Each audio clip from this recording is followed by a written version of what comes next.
आज मी तुम्हाला दाखवणार आहे उपवासासाठीचा खूप चविष्ट कुरकुरीत असा नायलॉन उपवासाचा चिवडा।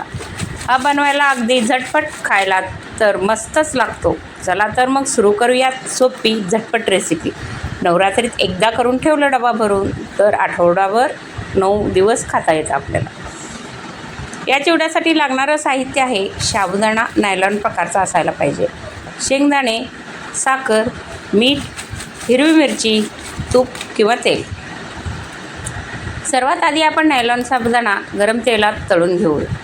साबुदाणा तळला की अगदी तो फुलून कुरकुरीत व्हायला हवा।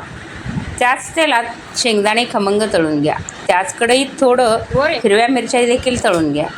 त्यात आपण तळलेला साबुदाणा, शेंगदाणा सगळं एकत्रित काढून एकाच भांड्यात काढून घेऊ।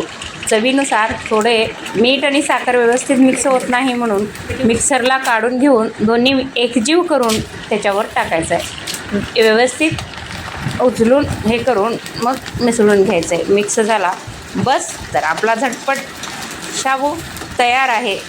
उपवासासाठी अगदी परफेक्ट असा नायलॉन उपवासाचा चिवडा तयार आहे। हा चिवडा कुरकुरीत आणि खमंग लागतो। एकदा जरूर बघा। सारखं काहीतरी खाण्यापेक्षा एकदा बनवल्यावर आपण टाईमपाससाठी खाऊ शकतो। धन्यवाद। व्हिडिओ आवडला असेल तर लाईक करा, शेअर करा, सबस्क्राईब करायला विसरू नका। धन्यवाद।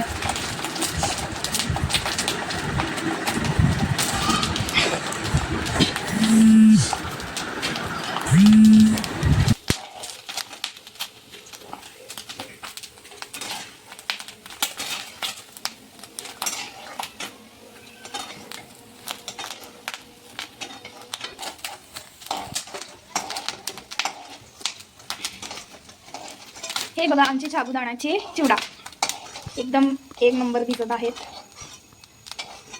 खमंग खुसखुशीत साबुदाणा चिवडा।